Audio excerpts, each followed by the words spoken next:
au sport avec vous, Christophe Jouvente. Bonsoir Christophe. Vichy en mode paralympique aujourd'hui. Mais oui, vous l'avez annoncé même en titre, Richard. Vichy accueillait les championnats d'Europe à la fois pour les valides, mais aussi pour les paralympiques, donc c'est-à-dire triathlon et paratriathlon ce week-end.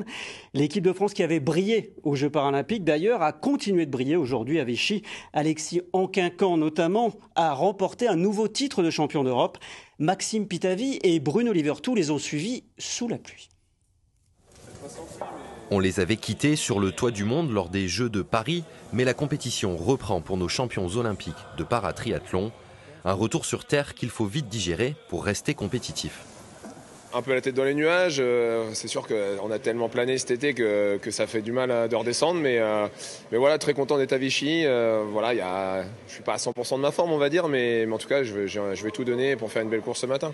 Ça, c'est plus notre quotidien, effectivement, ce genre de course où on est un peu dans l'anonymat.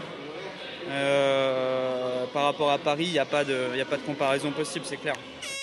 Seul au monde dès la première transition, le double champion paralympique n'a jamais été menacé dans cette course qu'il remporte haut la main, son 7e sacre européen consécutif.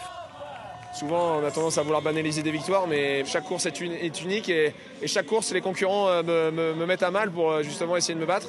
Donc je suis très très content de gagner ici à Vichy. Autre monstre de la discipline, Jules Ripstein.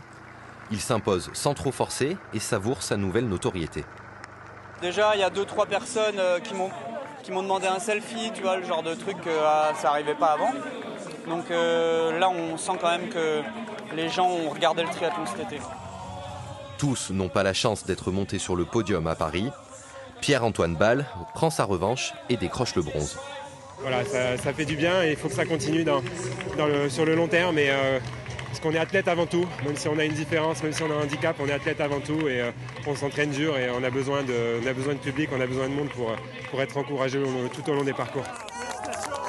Après la moisson olympique de cet été, c'est une pluie de médailles qui s'est abattue sur l'équipe de France pour ces championnats d'Europe.